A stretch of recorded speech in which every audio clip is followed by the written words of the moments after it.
बिस्मिल्लाहिर्रहमानिर्रहीम। अस्सलाम वालेकुम नाज़रीन, आप यूट्यूब चैनल देख रहे हैं। मैं इमरान ख़ान हूँ। नाज़रीन, लगभग 2 हफ्ते के बाद हम बात कर रहे हैं और मेरी एक बहुत बड़ी ख्वाहिश थी कि अल्लाह रब्बुल इज़्ज़त मुझे हज पर ले जाएँ। तो अल्लाह ने मुझे अपने घर पे बुलाया, मुझे हज की सआदत नसीब हुई।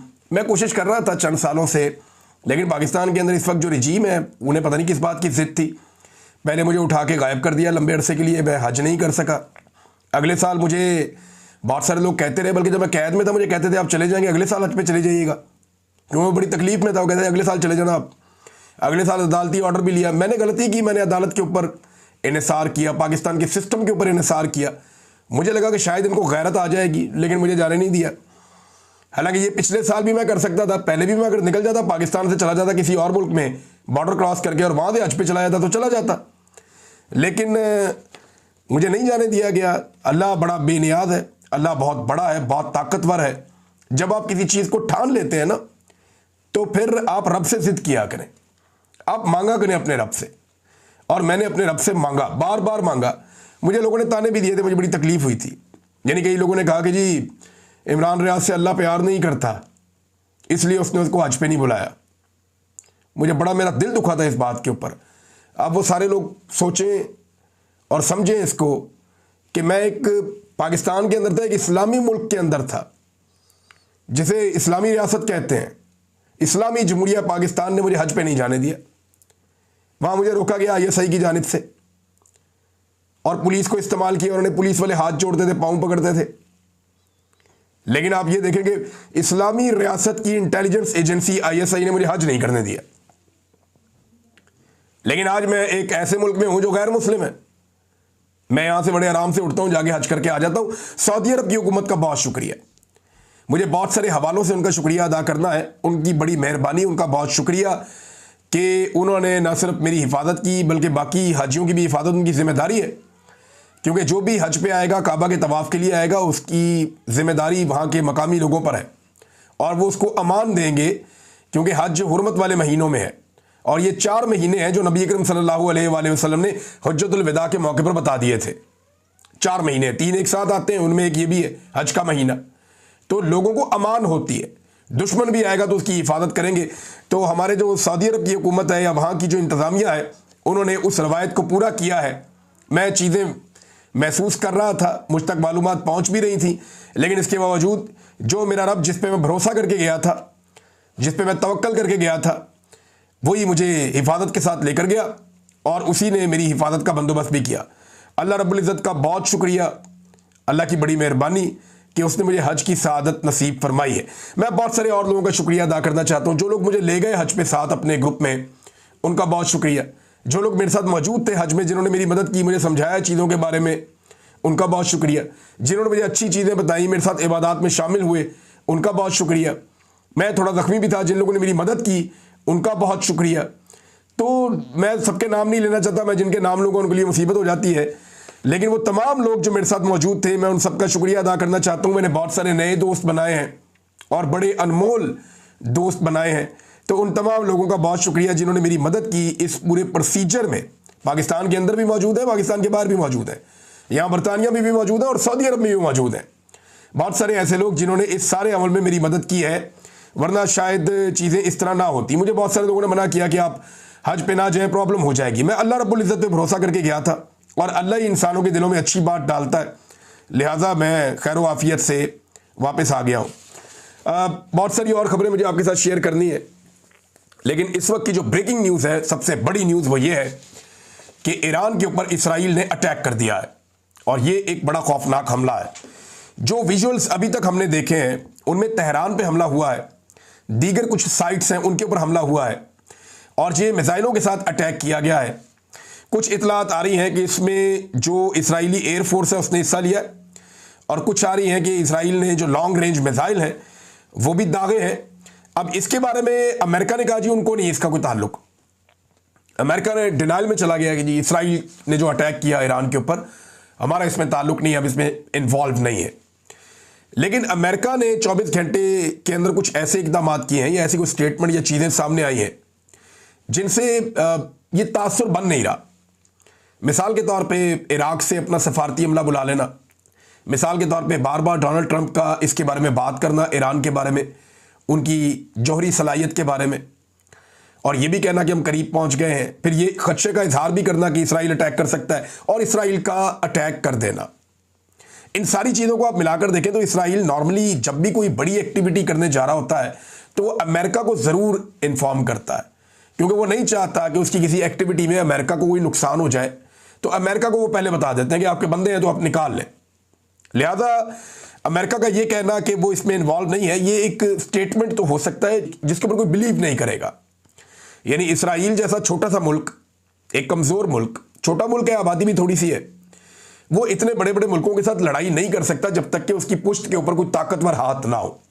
तो इस वक्त तो दुनिया में सबसे बड़ी जो ताकतवर फोर्स है, चाहे वो मईशत के मैदान में है, चाहे वो हथियारों के मैदान में है, इस वक्त तो अमेरिका है, नो डाउट।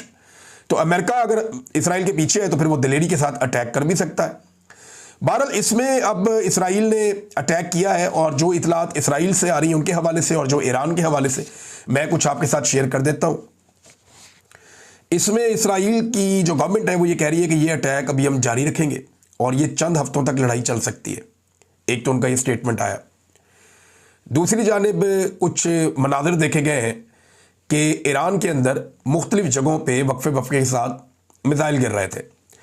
आधा दर्जन से ज़्यादा मिसाइल तो एक वीडियो के अंदर मैंने देखे हैं। कुछ लोग कह रहे हैं 10 के करीब मिसाइल गिरे हैं। अब ये मिसाइल गिरे कहाँ पे हैं तो एक रिहायशी इमारत का कुछ मलबा भी नज़र आया, और ये बताया जाता है कि रिहायशी इमारत थी, ये तबाह हो गई, ये गिर गई, इसके ऊपर मिसाइल आकर गिरा है। इसराइल दावा ये कर रहा है कि उन्होंने टारगेटेड हमले किए हैं और ईरान की जो एटमी सलाहियत है उसको निशाना बनाया। यानी उन लोगों को जो ईरान को एटमी सलाहियत के रास्ते पर लेकर जा रहे हैं उनको निशाना बनाया गया, और जो ईरान की एटमी साइट है उसके बारे में कहा जा रहा है जी वहाँ पे भी अटैक किया गया। अब ये तो है जनाब इसराइल के दावे। ईरान इसके बारे में क्या मौक़िफ़ देता है और आलमी रिपोर्टें क्या आती है ये हम आने वाले वक्त में आपको बता देंगे। लेकिन कुल मिला के हमारे पास जो बड़ी खबर है वो ये है कि इस वक्त जब मैं आपसे बात कर रहा हूं तो ईरान के ऊपर इसराइल ने अटैक कर दिया है, और इसराइल ये कह रहा है कि हम किसी भी ऐसे मुल्क को ख़तरनाक हथियार नहीं बनाने देंगे जो मुल्क बहुत ख़तरनाक हो। ये इसराइल की जानिब से जनाब ये स्टेटमेंट है, और इस स्टेटमेंट को लेकर उन्होंने फिर अटैक कर दिया। और ये ईरान के एक जौहरी प्लांट के ऊपर हमले की कोई फुटेज भी सामने आ रही है जहाँ पे, अच्छा इससे पहले भी इसराइल ने ना ईरान के कुछ जौहरी प्लांट्स के ऊपर पहले भी हमले किए थे। कुछ अननोन धमाके भी हमने बाद औक़ात इस तरह की चीज़ें रिपोर्ट की हैं 2021 में, 2020 में, 22 में, ये चीज़ें होती रहीं पहले भी, लेकिन उसके बाद एक वक्फा आ गया था लंबा। कुछ अर्सा पहले आपने ये भी देखा होगा कि ईरान ने इसराइल के ऊपर अटैक्स किए थे जब ईरान के अंदर कुछ आम शख्सियात को निशाना बनाया गया था। आपको याद होगा एक हानिया साहब वाला वाक़या हुआ था, कुछ और वाक़यात हुए थे। फिर एक ईरानी सदर जो है वो एक हेलीकॉप्टर में जा रहे थे, उनकी शहादत हो गई थी। तो ये सारी चीज़ों को आप प्लस माइनस करें तो इसराइल ईरान के ऊपर लगातार अटैक कर रहा है, जबकि ईरान भी जवाब दे रहा है। ईरान ने कहा था कि रिटेलिएशन बड़ी खौफनाक होगी। ईरान ने साफ बताया था कि हमें पता है, हमारे पास रिपोर्ट्स हैं कि इसराइल हमारे ऊपर अटैक करने वाला है, लेकिन अगर इसराइल ने हमारे ऊपर अटैक किया तो इसके जवाब में हम ज़बरदस्त हमला करेंगे इसराइल के ऊपर। अब फौरी तौर पे इसराइल में जितनी भी आम शख्सियात हैं उन सबको अंडरग्राउंड किया जा रहा है, महफूज मकामात पे मुंतकिल किया जा रहा है। उनके वज़रा को, उनके वज़ीर आज़म को, उनके अहम तरीन लोगों को, उनकी फ़ौज के जो सरबराह हैं उन सबको अंडरग्राउंड किया जा रहा है, क्योंकि इसराइल जो पूरा का पूरा वो ऐसे डिज़ाइन हुआ है गुज़िश्ता चंद दहाइयों में कि उन्होंने बंकर्स बना लिए। वो सायरन बजाते हैं और जितने भी इसराइली शहरी हैं वो बंकर्स के अंदर चले जाते हैं। लिहाजा कोई भी अटैक होता है तो उनकी मैक्सिमम तादाद महफूज रहती है। लिहाजा इसराइली तो चले गए बंकर्स के अंदर और वो अपनी खुराक वहाँ पे जमा करके रखते हैं, उनके पास तो पूरा इंतज़ाम है। अब इसका जवाब ईरान कैसे देगा और किस जगह पे देगा ये भी एक बड़ा सवाल है। ईरान बार बार ये कहता रहा है कि अगर हमारे ऊपर हमला किया गया या अमेरिका ने ऐसा कुछ हमारे साथ करवाया तो हम जो अमरीकी बेड़ा है, बहरी बेड़ा, उसके ऊपर अटैक कर देंगे, ये भी वो कहते रहे। बहरहाल जो इब्तदाई इतला आते हैं और कोई विजुअल्स आ रहे हैं उनमें पहला हमला इसराइल की जानिब से हुआ, बहुत सारे मिसाइल गिराए गए, फिर फौरी तौर पे ईरान ने अपनी जो फ़िज़ाइया है उसको हरकत में लाए और कुछ जेट्स जो हैं वो उड़ते हुए दिखाई दिए कि ईरानी जेट्स हवा में आ गए हैं। लेकिन ये जेट्स जा नहीं सकते इसराइल, ये बात ठीक है। उसकी वजह ये है कि अगर ईरान से तैयारे जाएंगे इसराइल में अटैक करने के लिए तो इन तैयारों को रीफ्यूलिंग समेत बहुत सारे मसाइल का सामना होता है। ये पूरा इराक इनको क्रॉस करना पड़ेगा, उर्दन क्रॉस करना पड़ेगा, फिर ये जाकर इसराइल पहुंचेंगे। तो ये एक सुसाइड किस्म का मिशन ही हो सकता है, क्योंकि उर्दन, आपको याद होगा जब ईरान ने चंद माह पहले इसराइल के ऊपर बहुत सारे अपने मिसाइल दागे थे और ड्रोन भेजे थे, तो उनमें से बहुत सारे उर्दन की एयर स्पेस में तबाह कर दिए गए थे। और उर्दन ईरान के साथ खड़ा नहीं होगा, ये ऑब्वियस है। और इराक के अंदर जो सूरत हाल है वो भी आपके सामने है, और वहाँ पे किस किस्म का बंदोबस्त है वो भी आप अच्छी तरह जानते हैं। तो अमरीकी बहरी बेड़े के ऊपर क्या ईरान अटैक कर सकता है, ये एक बड़ा सवाल है। पाकिस्तान की इंपॉर्टेंस बहुत बढ़ जाएगी। वो इसलिए बढ़ जाएगी कि पाकिस्तान की एक बड़ी सरहद है जो ईरान के साथ लगती है। ईरान का पूरा फोकस अब इसराइल की तरफ होगा, और अमेरिका पाकिस्तान के ऊपर अगर ये लड़ाई प्रलॉन्ग करती है तो दबाव डाल भी सकता है कि अमेरिका की और इसराइल की पाकिस्तान मदद करे। लेकिन पाकिस्तान करेगा क्या? देखिए, ये तो अब लिखी पड़ी बात है कि ये हमला इसराइल, यानी मेरी दानिश में मेरा ये एनालिसिस है, और ये सब लोग यही बात कर रहे हैं कि इसराइल इतना बड़ा अटैक अमेरिकी मर्जी के बगैर नहीं कर सकता। और इस वक्त पाकिस्तान के आर्मी चीफ को जाना है अमेरिका के दौरे पे। तो सवाल ये पैदा होता है, इसका जवाब आप भी दे सकते हैं, कमेंट में आप जवाब दे दें कि क्या पाकिस्तान के army chief field marshal Asim Munir को इस वक्त अमेरिका का दौरा करना चाहिए या मुलतवी कर देना चाहिए एहतजाजन कि खत्ते में इतनी बड़ी जंग छेड़ दी गई है। यानी इससे पहले फ़लस्तीनियों का खून बहाया गया, लगातार बहाया गया, और उसके पीछे एक ऐसी सोच है जिसको अमेरिका सपोर्ट कर रहा है। और दूसरी जानिब अब ईरान के ऊपर एक अटैक करके पूरे खित्ते की जो सिक्योरिटी है उसको मुश्किल में डाल दिया गया है। तो नाज़रीन, मैंने आपसे जैसा कि पूछा कि आर्मी चीफ को अमेरिका जाना चाहिए नहीं जाना चाहिए, इसके साथ एक और चीज़ भी जुड़ी हुई है। ईरान ऑब्जर्वर ने एक बड़ी अहम इंफॉर्मेशन जारी की है। वो ये कह रहे हैं कि ईरान के जो टीवी चैनल्स हैं वो ये रिपोर्ट कर रहे हैं कि 2 न्यूक्लियर साइट्स हैं ईरान की जिनको टारगेट किया गया है इसराइल की जानिब से। और वो ये भी बता रहे हैं कि इसराइली मिसाइल्स जो हैं वो जो तेहरान के ऊपर आकर गिरे हैं, ये इराक की एयर स्पेस से आए हैं और वो आकर गिरे हैं तेहरान पे। और ये एयर स्पेस इस वक्त कंट्रोल की जा रही है यूनाइटेड स्टेट्स ऑफ अमेरिका की जानिब से। फिर बच्चों की लाशें भी दिखाई जा रही हैं, सिविलियंस जो हैं उनकी शहादतें भी हुई हैं। दूसरी जानिब जो इसराइल है उसका ये दावा है कि वो सिर्फ टारगेट कर रहा है ऐसे अहदाफ को जो ख़तरा हो सकते हैं इसराइल के लिए, या ख़ास तौर पे जो एटमी साइट्स हैं उनके ऊपर वो निशाना बना रहे हैं, या ऐसे लोगों को जो ईरान के एटमी प्रोग्राम के साथ जुड़े हुए हैं। तो नाज़रीन, इस वक्त ये लड़ाई की सूरत हाल है।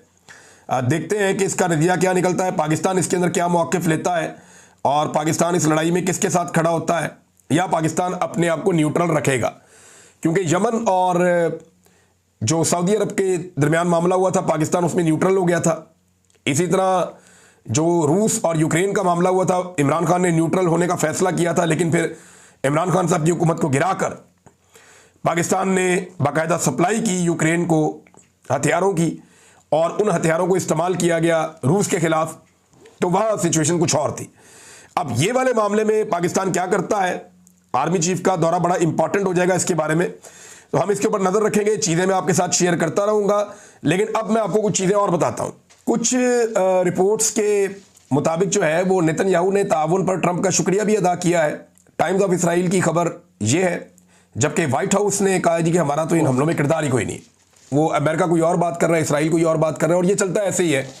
अमेरिका हमेशा अगर सपोर्ट करता भी है तो वो ओपन नहीं करता, कभी खुफिया सपोर्ट भी कर देते हैं, और ये उनकी एक फॉरेन पॉलिसी है, वो अपने तरीके से चलता है। दुनिया को उन्होंने साथ में मैनेज भी करना होता है। लेकिन इसराइल जो है वो उसने एक यानी ये उसने कभी रखा ही नहीं कि ह्यूमन राइट्स क्या होते हैं, या इसराइल ने कभी अपना ऐसा इमेज नहीं बनने दिया कि वो आलमी कवानीन की खिलाफ वर्जी नहीं करेगा। वो ही कैन अटैक एनीवन, वो किसी भी अरब मुल्क पे हमला कर सकता है। अमेरिका का आशीर्वाद अगर उसके साथ मौजूद होता है। तो अभी उन्होंने एक ईरान के ऊपर अटैक किया है, आने वाले वक्त में वो और मुल्कों पे भी अटैक कर सकते हैं। एक्सपेंशन का एक मुबैना प्रोग्राम तो है, तो हम देखते रहेंगे इसको, और इन चीज़ों को मैं आपके सामने रखूँगा। नाज़रीन, एक वापस चले जाते हैं, क्योंकि मैंने हज वाली स्टोरी से बात की थी, अभी पाकिस्तान में बजट भी आया, उस पर भी बात करनी है। मौलाना तारिक जमील साहब के हवाले से कंट्रोवर्सी पाकिस्तान में बहुत पैदा की गई। उनकी तौहीन वो लोग कर रहे हैं जिनकी अपनी कोई इज्जत नहीं है। मुझे हैरत होती है ऐसे लोगों के ऊपर। फिर खैबर पख्तूनख्वा के अंदर जो है वो बजट का एक मामला वो भी अटका हुआ है, और जो पाकिस्तान में बजट लाया गया उसे देखकर तो मुझे जो सिंपल समझ आती है कि ये जो पाकिस्तान में बजट लाया गया है ये पाक फौज के अलावा या बड़े बड़े जो मगरमच्छ हैं पाकिस्तान के अंदर या टाइकॉन्स हैं या जो प्रॉपर्टी डीलर्स हैं रियल स्टेट के लोग, उनके अलावा तो इस बजट में किसी के लिए कोई अच्छी खबर नहीं है। ये तो चलो अच्छा हो गया, फौजियों की तनख्वाहें बढ़ गई और अफसरान की तनख्वाहें 50% और जवानों की तनख्वाहें 20% बढ़ी हैं। भाई ये तो उल्टा काम होना चाहिए था। जवान तो बेचारा गरीब होता है, सबसे ज़्यादा कुर्बानियां भी वही देता है, तो जवानों की तनख्वाहें 50% बढ़नी चाहिए थी, अफसरान की तनख्वाहें 20% बढ़ा लेते।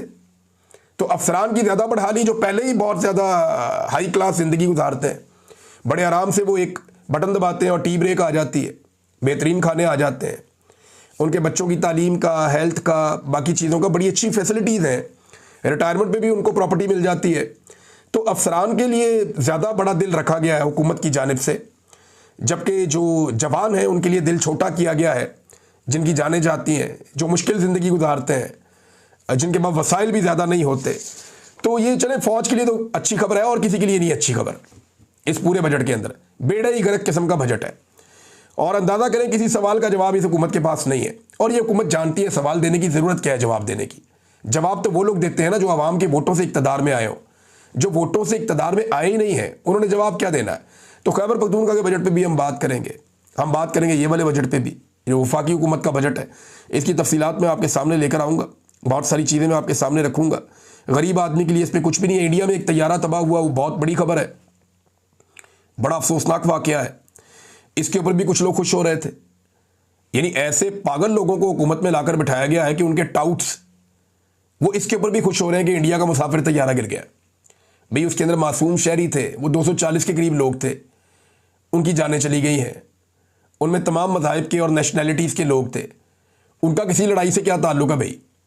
आम लोगों के दुनिया से जाने पे मरने पे भी यहाँ खुशियाँ मनाई जा रही हैं। इसमें मुसलमान भी थे जो शहीद हो गए बीच में, बेचारे सफ़र पे जा रहे थे। उनकी तस्वीर आप देखें तो आप हैरान हो जाते हैं, पूरे बच्चे भी साथ थे उनके। तो ये जो तैयारा तबाह हुआ ना नाज़रीन, ये 2009 में आया था।